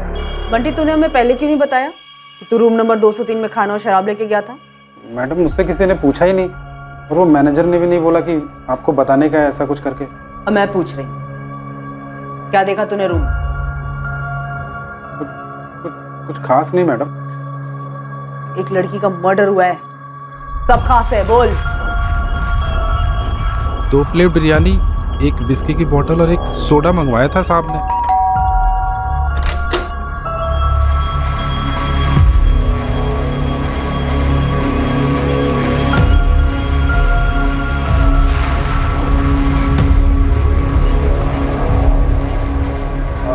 मैडम, और कुछ लगेगा? किचन क्लोज होने वाला है। नहीं, तुम जाओ और सुबह तक डिस्टर्ब मत करना।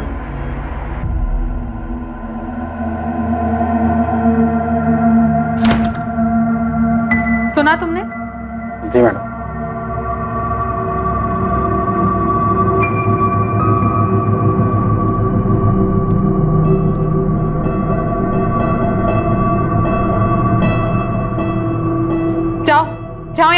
और सुबह तक बेल मत बजाना। उस मैडम ने मुझे 200 रुपये टिप दिए और बोला कुछ चाहिए होगा तो बताएंगी। फिर मुझे गुड नाइट बोला, फिर मैंने भी उनको गुड नाइट बोला और वहाँ से निकल गया। तूने उस आदमी का चेहरा नहीं देखा? बिल्कुल नहीं देखा? ध्यान ही नहीं दिया मैडम।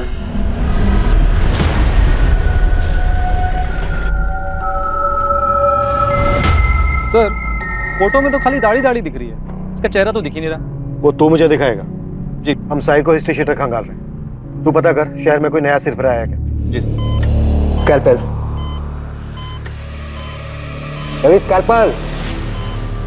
कहाँ खोए हुए रहते हो? ओटी में हो तुम? Damn it. Sorry doctor. हम तहकीकात कर रहे हैं, जैसे कुछ पता चलेगा मैं तुम्हें फोन कर दूंगा। ऐसे बार बार आने की जरूरत नहीं है तुम। आपने मेरी दीदी के हस्बैंड से बात की? हम काम कर रहे हैं मनसुख। क्या काम कर रहे हैं? मैं कब से आपसे बोल रहा हूं कि उनके हस्बैंड से पूछताछ कीजिए। आप बता क्यों नहीं रहे हैं कि आपने बात की है या नहीं की? मुझे याद है इसका चेहरा। नई थी, पहले से यहाँ कभी देखा नहीं, हमारे ग्रुप की नहीं थी। तुमने ऐसे किसी आदमी को होटल में नोटिस किया था क्या, जिसने हुडी पहनी थी?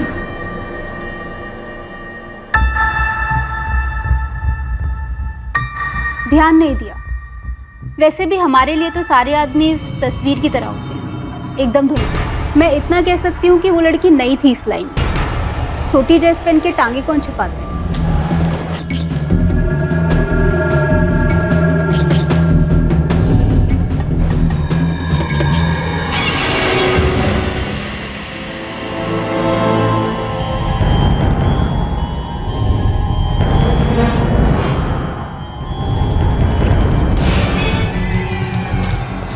हिल्डा। Yes ma'am. क्या कोई ऐसी बात है जो तुम लोगों ने हमें ना बताई हो? नो मैम, ऐसी कोई बात नहीं है। तो फिर ये कैसे नहीं बताया कि रात को उस राहुल और मोनिका ने अपने रूम में खाना और शराब मंगाई थी? मैं ड्यूटी पर नहीं थी ना मैम। तुम लोग करते रहो मेरी ड्यूटी और उसकी ड्यूटी, पर हम लोग अपनी ड्यूटी करेंगे और तुम सबको चार्जशीट में घसीटेंगे। उसके बाद तुम सबकी वाट लगेगी, समझी?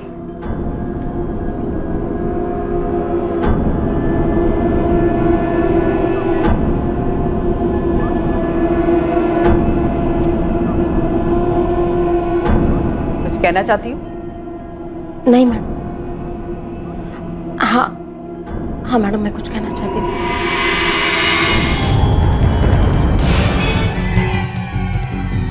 पुलिस अभी केस के सारे एंगल्स खंगालने में लगी हुई थी और इसी बीच जब तक वो अपने मेन सस्पेक्ट बंटी तक पहुंचे वो फरार हो चुका था।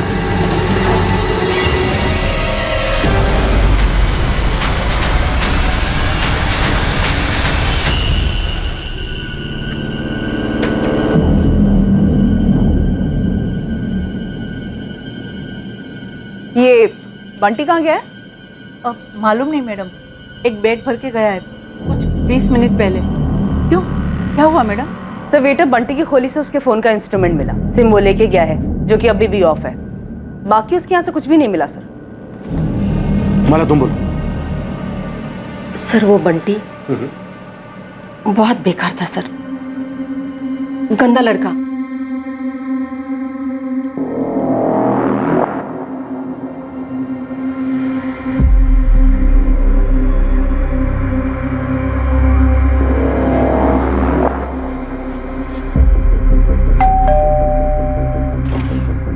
मैडम डिनर ले आओ।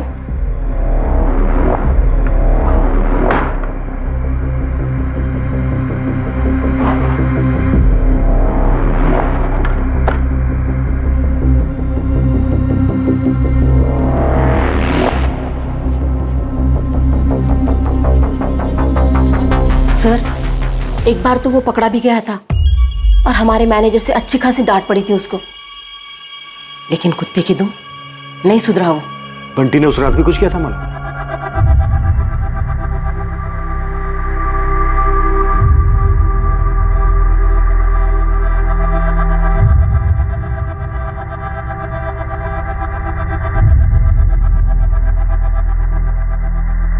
ए बंटी, तू फिर से ये बदी हरकतें कर रहा है? ए, तेरी वीडियो तो नहीं उतारी ना बुड्ढी?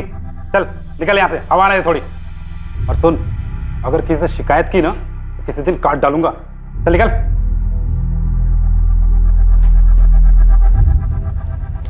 माला, तुम्हें लगता है बंटी ने रूम नंबर 203 में भी वीडियो बनाया था? सर निकला तो वहीं से था वो।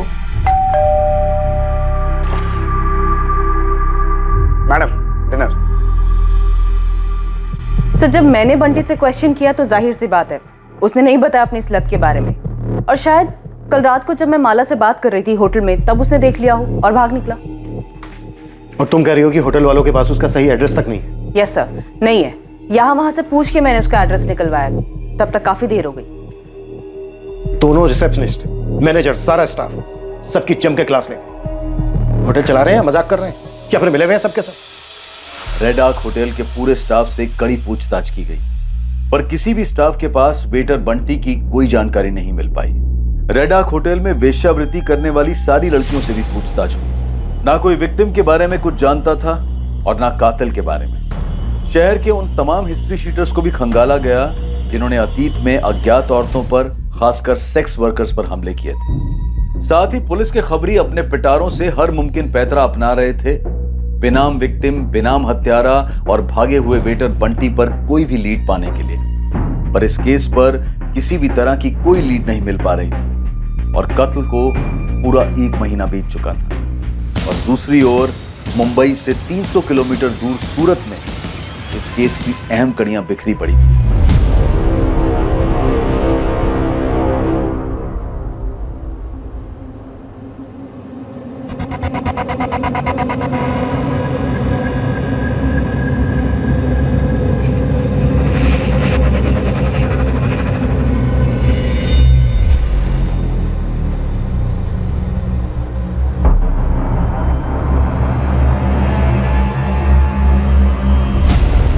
ड्राइविंग लाइसेंस पे सूरत का एड्रेस है। पूरे चांसेस हैं कि ये सूरत में बना होगा, तो हो सकता है ये कातिल भी सूरत का हो। यस सर, किसी एडल्ट डेटिंग साइट के जरिए या फिर किसी एस्कॉर्ट सर्विस के जरिए सेक्स वर्कर को मंगवाया हो, अपनी विकृति पूरी कर ली और वापस सूरत चला गया होगा। सस्पेक्ट और विक्टिम दोनों की फोटोग्राफ सूरत पुलिस हेडक्वार्टर में भिजवा दो, वो अपने सभी थानों में भिजवा देंगे सर। और वेटर बंटी पर क्या लीड है? बंटी के कॉल रिकॉर्ड्स निकाले मैंने सब, पर शक करने जैसा कुछ भी नहीं है। फरीदा, खबरी राजू को बोलो कि वेटर बंटी के साथ साथ विक्टिम की आइडेंटिटी की लीड पता करने पर भी लग जाए। Right sir.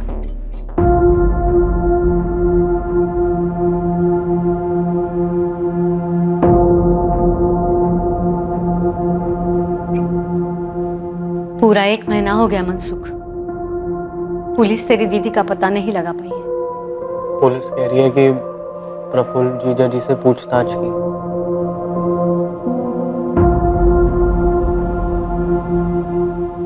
मैं कह रही हूँ प्रफुल्ल जिम्मेदार नहीं है, और तेरी बहन में ही था। तूने बाकी सब कुछ पुलिस को बता दिया? वो बहुत पहले का था मम्मी।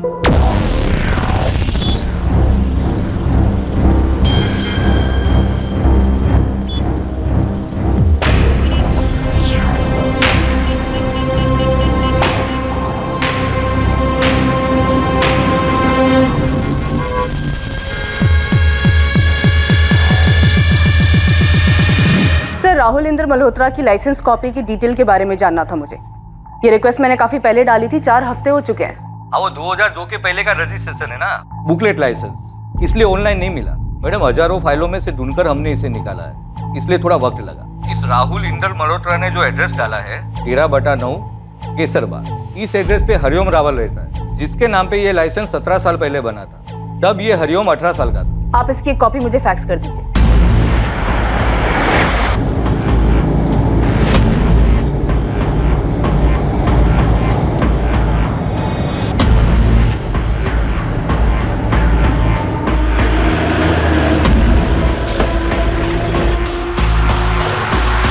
नमस्ते मैडम, मैं मन्नू। वो राजू खबरी ने आपकी हेल्प करने के लिए भेजा है। राजू ने पूरा केस समझा दिया ना? हाँ madam, A to Z। Madam ये दाढ़ी वाले की फोटो मैंने मेरे लड़के लोग में बांट दी है। चल आजा, बैठ जा, आजा। उस दाढ़ी वाले का नकली एड्रेस मिल गया है, केसरबाग पास में ही है सर। भाई साहब आगे से एक लेफ्ट आएगा, वहां से सीधा सीधा।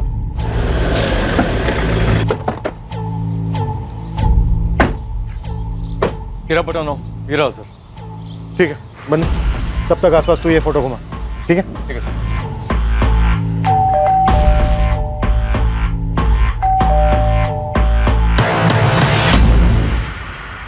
जी, हरिओम रावल। हाँ, ये आप हैं? ये तो मेरी बचपन की फोटो है, लेकिन हुआ क्या है? आप लोग हैं कौन? साहब,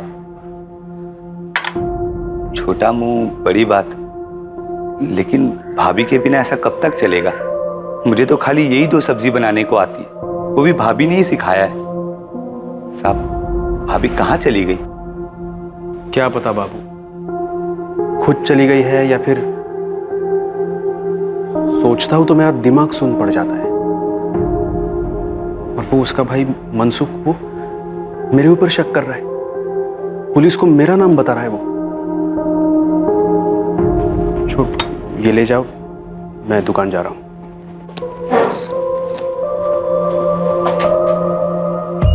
राहुल इंदर मल्होत्रा?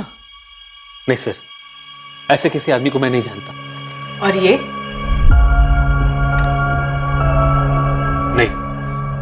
नहीं मैम, नहीं जानता हूं मैडम इसे। वैसे ये तस्वीर इतनी साफ भी नहीं कि मैं अच्छी तरह पहचान सकूं इसे। हरिओम, अच्छे से याद करके बताओ, आपने अपना ड्राइविंग लाइसेंस किसी के हाथ में दिया था? किसी बैंक में, किसी हॉस्पिटल में, या फिर किसी फॉर्म के साथ? नहीं सर। सर वैसे ये इंदर मल्होत्रा है कौन जिसने मेरे लाइसेंस से फर्जी लाइसेंस बनवाया? ये वही है जिसने मुंबई में एक बहुत ही क्रूरता से हत्या की। क्या?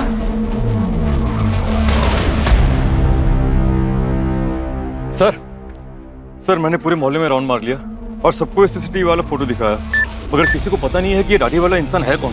फोटो भी तो ऐसी ही है। सर, सूरत पुलिस के न्यू मार्केट थाने से मैसेज आया है। एक औरत की मिसिंग कंप्लेंट दर्ज हुई थी। इसकी फोटो हमारी विक्टिम से मैच होती है सर। कौन है ये?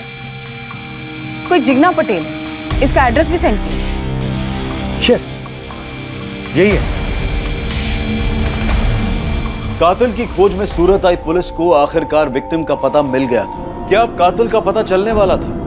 क्या कातिल वाकई में कोई साइकोपैथ था, या फिर इस केस की हकीकत कुछ और ही थी? ये जिग्ना है हमारी दीदी। ये मुंबई में क्या कर रही हैं? पिछले 1 महीने से गायब है। मैंने यहाँ पे कंप्लेंट लिखवाई थी और वो लोग बोल रहे हैं कि तलाश जारी है।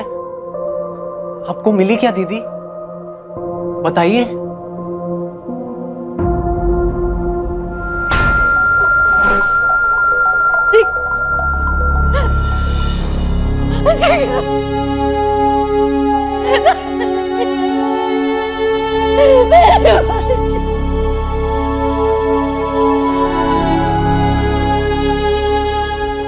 छब्बीस अगस्त की रात तुम कहाँ थे? यही था सर, सूरत पे अपने घर में।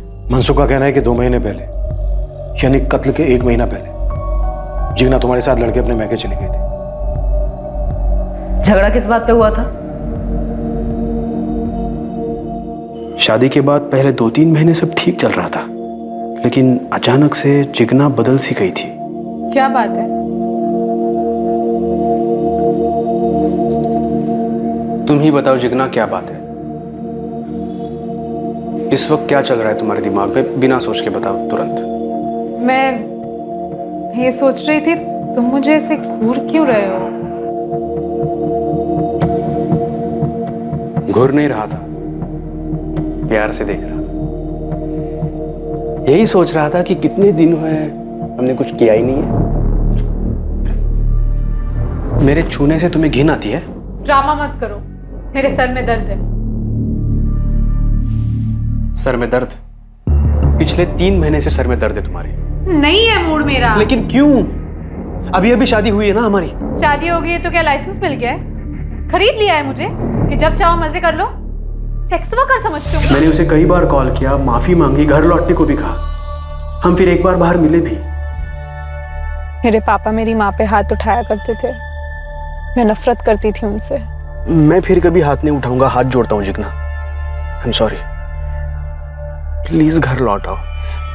देखो, हम सब नए सिरे से शुरू करेंगे। लेकिन उससे पहले मुझे तुमसे एक जरूरी बात कहनी है। तो घर आके भी कह सकती हो ना, आज ही लौट आओ प्लीज। नहीं, मुझे थोड़ा वक्त चाहिए, और सही वक्त आने पर मैं तुम्हें वो बात भी बताऊंगी। जिग्ना ने तुमसे कहा कि उसे तुमसे कोई जरूरी बात कहनी है। क्या बात थी वो जो तुमसे कहना चाहती थी? वो बात कभी हुई ही नहीं सर। उस दिन वो हमारी आखिरी मुलाकात थी। फिर 28 अगस्त को मनसुख का मुझे कॉल आया। बोल मनसुख। नहीं, तेरी दीदी तो घर नहीं आई। बात क्या है? क्या? परसों जिग्ना ये कहकर गई थी कि वो मेरे घर आ रही है। जिग्ना का भाई मनसुख तो यही कह रहा है। ऐसे कैसे हो सकता है सर? उसने मुझे फोन तक नहीं किया। सर जब दीदी इनसे लड़कर आई थी तो घर में काफी हंगामा हुआ था। अरे एक थप्पड़ मारा तो कौन सा पहाड़ टूट पड़ा? ये तुम कह रही हो मम्मी? पूरी जिंदगी पिटने के बाद? बकवास मत कर। वो तेरे और मेरे पापा के बीच की बात, समझी? कम से कम तेरे जैसे मुंह तो काला नहीं किया ना। मैंने कुछ गलत नहीं किया है रवि के साथ। तो क्या रवि के बारे में प्रफुल्ल को बताया या मैं बताऊं? अरे नहीं मम्मी, तुम क्यों बीच में पड़ रही हो? प्रफुल्ल जीजा जी को दीदी पे हाथ नहीं उठाना चाहिए था। दीदी ने कुछ गलत नहीं किया है। गलत किया है। शादी के पहले ही रवि के बारे में प्रफुल्ल को बताना चाहिए था, और अब तो बताना ही चाहिए जब वो लौट आया। ये रवि कौन है? वो सर शादी से काफी पहले की बात थी। दीदी इस रवि को लेकर सीरियस थी और बाद में उनका ब्रेकअप हो गया था। क्या? जिग्ना ने मुझे कुछ बताया क्यों नहीं? और ना ही तुम लोगों ने? बताने वाली बात ही नहीं थी। लेकिन तुमने अभी भी बताया कि तुम्हारी माँ ने कहा था कि रवि लौट आया है। तो क्या रवि और जिग्ना फिर से मिलने लगे थे? नहीं सर, ऐसा कुछ नहीं था। कहाँ रहता है रवि और काम क्या करता है? हाँ, मैं वेट कर रही हूँ। मुझे एग्जैक्ट फ्लाइट की डिटेल्स निकाल के दो। ये रवि नर्स है? जी सर, मेल नर्स है, ऐसा दीदी ने बताया था। और वो डॉक्टर्स को सर्जरी वगैरह में असिस्ट करता है। कहाँ काम करता है रवि? इसका कोई घर का एड्रेस है? एड्रेस तो नहीं मालूम, लेकिन दीदी ने बताया था कि LNC हॉस्पिटल में काम करता है। लेकिन सर मुझे ये समझ में नहीं आ रहा है कि मेरी वाइफ मुंबई कैसे पहुंची, और ये सब हुलिया। सर ये सब क्या चल रहा था?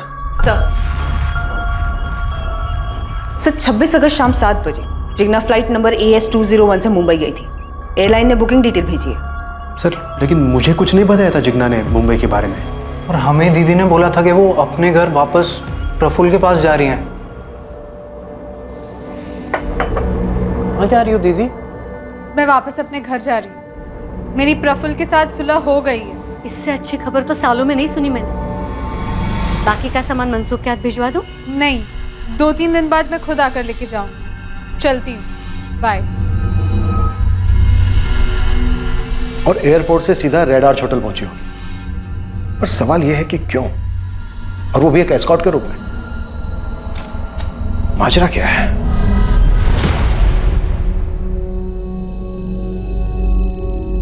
केस के पत्ते अब खुलने लगे थे और छिपे कई राज बाहर आने लगे थे, लेकिन अब भी ऐसे कई सवाल थे जिनके जवाब मिलने बाकी थे। जिग्ना और उसके एक्स बॉयफ्रेंड रवि देसाई के बीच में आखिर क्या चल रहा था? जिग्ना बिना किसी को बताए मुंबई क्यों गई थी?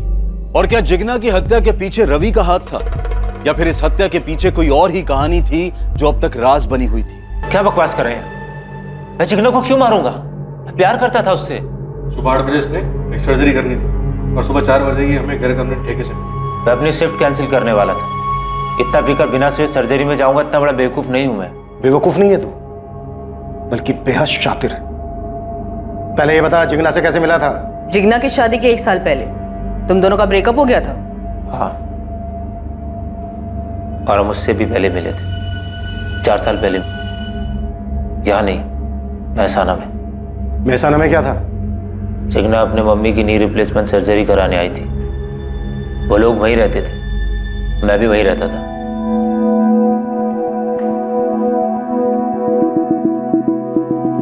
फर्स्ट क्लास गई सर्जरी। अब आपकी मॉम फुटबॉल खेल सकती है। बस वो ठीक से चल फिर सके, वही बहुत है। एक बात कहूँ, बुरा तो नहीं मानेंगे? कहिए। ये अर्थराइटिस विरासत में मिलता है। आप अभी से केयर लो, कैल्शियम लो, वॉक पे जाओ, ख्याल रखो अपना। मैं भी अपनी मॉम को रोज सुबह लेके जाता हूँ वॉक पे। That's so sweet.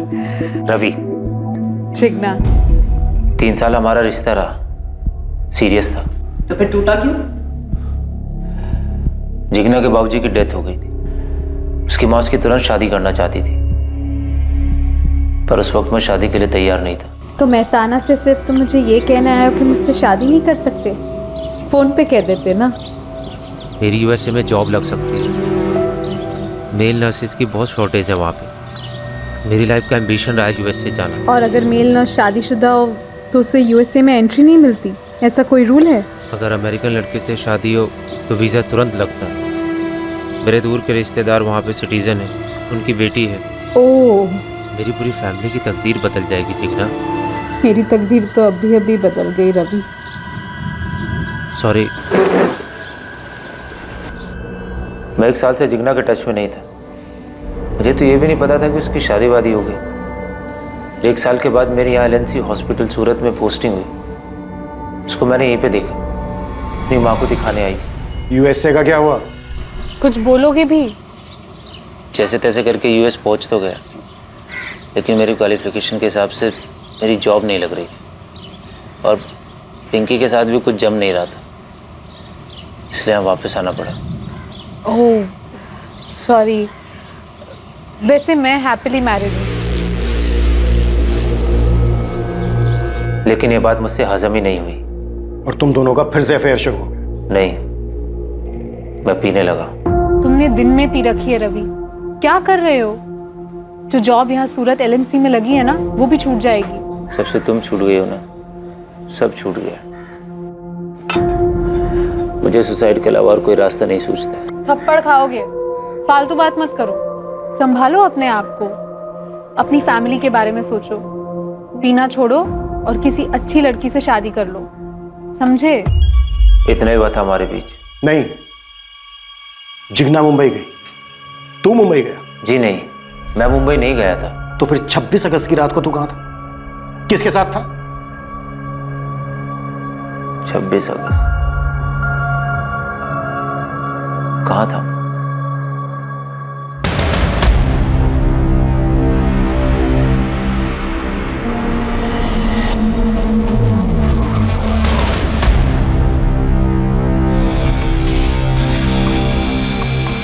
हाँ मैम, ये दोनों तो मुझे अच्छी तरह से याद हैं।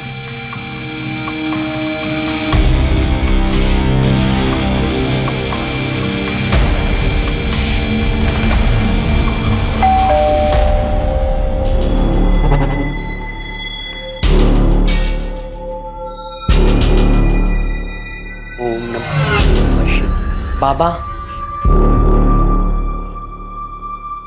बोलो बेटा। मुझे आपको कुछ बताना है। अरे सब मारना नहीं, सब मारना नहीं, सब उस औरत का मर्डर मेरा कोई हाथ नहीं है साहब। तब फिर तेरे पैर क्यों भाग खड़े हुए राजा? मुंबई से डायरेक्ट कोंकण, ऐसे ही टाइम पास के लिए। और क्या क्या करता है तू टाइम पास के लिए? याद आया कुछ? कहाँ था 26 अगस्त की रात को? सर बस मुझे इतना याद है, मैंने बहुत ज्यादा पी ली थी। इसके अलावा मुझे कुछ याद नहीं है। गलत। उस रात तूने जिग्ना को मुंबई भेजा बाय फ्लाइट, तो खुद भी गया बाय रोड। फिर मुंबई के मलाड एरिया के रेड आर्च होटल में गए तुम दोनों। उस होटल के रूम नंबर 203 में तूने जिग्ना का मर्डर किया, फिर उसकी लाश के साथ रेप किया। अब बता, तूने हरिओम रावल के लाइसेंस की फर्जी कॉपी कैसे बनाई? सर मैं किसी हरिओम रावल को नहीं जानता। तूने मेरे ड्राइविंग लाइसेंस की फर्जी कॉपी बनाई? क्यों? मुझे आपकी गाड़ी ले जानी थी घुमाने। बोल, किसने की थी मदद तेरी? किसी ने नहीं। ये जिग्ना का मुंबई में एस्कॉर्ट बनने का क्या माजरा था? तू उसे धंधे पर बैठाने की सोच रहा था? जिग्ना मुंबई क्यों आई थी सुलिये में? यही तो मैं आपसे पूछना चाहता हूँ, क्यों? वो भी मेरे साथ रूम में। आप लोगों ने होमवर्क ठीक नहीं किया है। पता नहीं उसके और मेरी आखिरी मुलाकात में क्या हुआ था। रवि, ये हमारी आखिरी मीटिंग है। मैं अब तुमसे नहीं मिलूंगी। मेरी मैरिड लाइफ अफेक्ट हो रही है। एक दोस्त होने के नाते मुझे जो करना चाहिए था मैंने किया, तुम्हें सहारा देकर। अब तुम खुद संभालो। All the best. नहीं नहीं, देखो तुम्हें अपनी मैरिड लाइफ डिस्टर्ब करने की जरूरत नहीं है। बस मुझे छोड़ के मत जाओ। हम पुरानी इक्वेशन मेंटेन कर सकते हैं। इतनी जोर से मारा था, सोचा नहीं था किसी लड़की में इतनी ताकत हो सकती है। बहुत होती है मिस्टर। अच्छा ये बताओ, और कुछ हुआ था उस दिन? एक और आदमी था जो उन दोनों पर नजर रखे हुए था। अभी याद आया। कौन आदमी?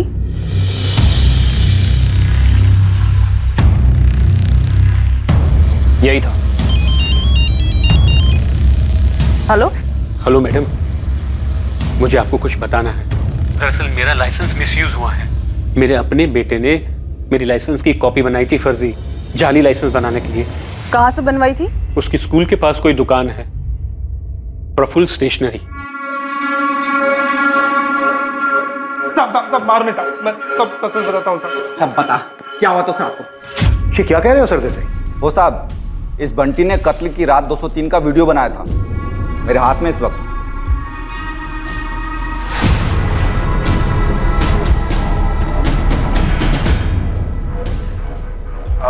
मैडम और कुछ लगेगा? किचन क्लोज होने वाला है। नहीं, तुम जाओ। ठीक है, वो वीडियो तुरंत भेजो मुझे, क्विक।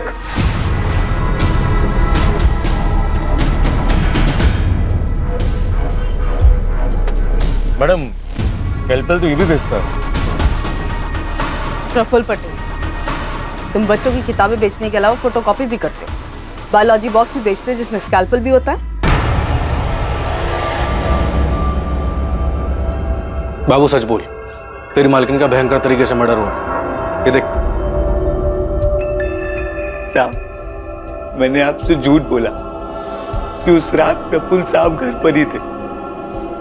दरअसल शाम को वो बैग पैक करके कहीं निकल गए और अगले दिन सुबह लौटे। नमस्ते साहब। बाबू, किसी ने फोन किया था, पूछा मेरे बारे में? नहीं तो साहब। मेरे लिए नहाने का पानी गर्म करो। हाँ ठीक है सर। नहीं, तुम जाओ और सुबह तक डिस्टर्ब मत करना।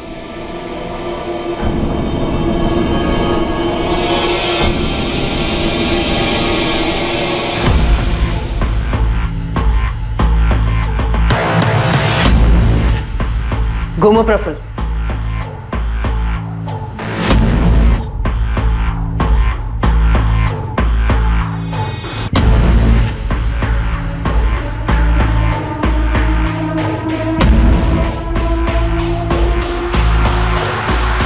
प्रफुल्ल पटेल, सारे सीसीटीवी कैमरास को पीठ दिखा के तूने हमें धोखा दिया।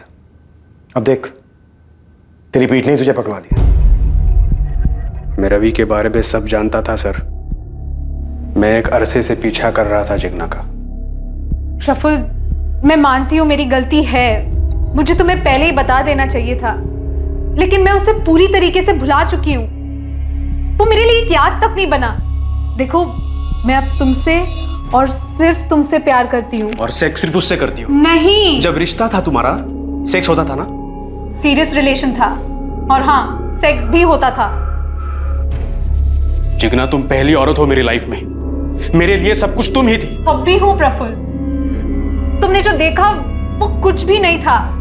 अब कैसे समझाऊं तुम्हें? रवि अचानक से मेरी लाइफ में वापस लौट आया, लेकिन हमारे बीच में ऐसा कुछ भी नहीं है। उसके बाद मैंने उसे फोन पे बहुत पटाया, माफी मांगी, तब जाके वो मुझसे मिलने आई। प्रफुल्ल, मैं चाहती हूँ हम दोनों सब कुछ भुलाकर एक नए सिरे से शुरू करें, और तुम मुझ पर कभी हाथ नहीं उठाओगे, और रवि को लेकर कोई सवाल जवाब नहीं करोगे। नहीं करूंगा, प्रॉमिस। जिग्ना, मैं भी नए सिरे से हमारा रिश्ता शुरू करना चाहता हूं, लेकिन मेरी एक छोटी सी विश है जो तुम्हें पूरी करनी होगी। क्या? देखो, मुझे लगता है कि हम दोनों के बीच में, खासकर बेडरूम में, काफी टेंशन सा रहा है। आज के बाद ऐसा कभी नहीं होगा, आई प्रॉमिस। जिग्ना, मुझे मेरी एक सीक्रेट फैंटेसी पूरी करनी है। कोई सुनेगा तो गलत लगेगा, लेकिन ऐसी कौन सी फैंटेसी है? मैं भी तो सुनूं। मुझे रोल प्ले करना है। कैसा रोल प्ले? जैसा हम दोनों किसी अलग शहर में अजनबी बन के मिले, तुम ग्लैमरस कॉल गर्ल हो और मैं स्टाइलिश क्लाइंट। लगता है मेरी गैर हाजिरी में तुम्हारा दिमाग कुछ ज्यादा ही चल रहा है। जिग्ना, प्लीज, मुझे सिर्फ ये एक फैंटेसी पूरी करनी है। देखो, एक बार हमारी फैमिली शुरू हो जाएगी ना, तो ये सब हो नहीं पाएगा। प्लीज ना मत करो, प्लीज। प्रफुल्ल, मैं प्यार करती हूँ तुमसे, और अगर तुम्हें इससे खुशी मिलेगी तो व्हाई नॉट। हम प्यार करने वाले पति पत्नी हैं, हमारे बीच में सब जायज है।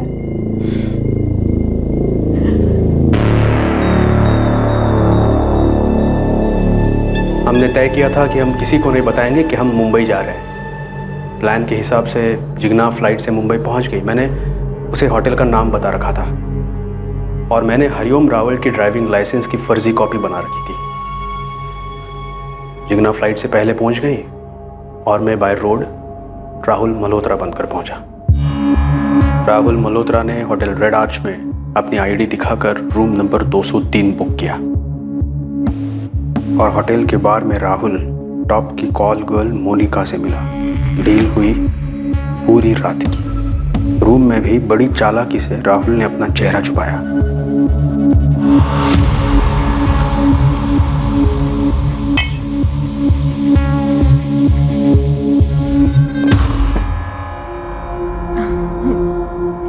प्रफुल्ल, मुझे चक्कर आ रहे हैं।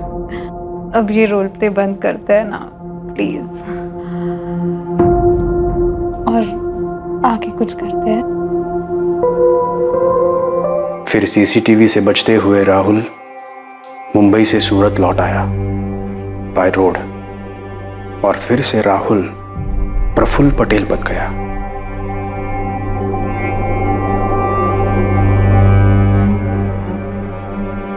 प्रफुल्ल, तुझे अभी भी यकीन नहीं कि शादी के बाद जिग्ना का राहुल के साथ कोई गलत संबंध नहीं था?